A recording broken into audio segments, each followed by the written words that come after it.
Sa printing business talaga mga tropa, kanya-kanya tayo ng kakayahan kung paano nyo i-improve yung mga product ninyo. Depende sa mga skills ninyo yan. Kagaya nito, no? Tignan natin kung gaano siya ka-artistic. Gumamit siya dito ng machine sealer and meron siyang pinaka-plastic. Hindi siya OPP plastic mga tropa, no? Medyo makapal yung pinaka-plastic niya. Alam niyo yung lalagyanan ng mga mani or kung anong mga chichirya, ayun yung ginamit niya. Tapos ginamitan lang niya ng zigzag na scissor. And eto, gumagawa siguro siya ng parang keychain. Ginamitan niya ng eyelet.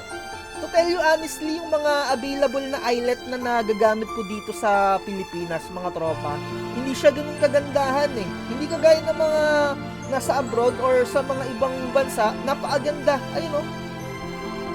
So, nilagyan niya ng keychain. Ayun na, meron na siyang keychain na pwedeng personalize, customize.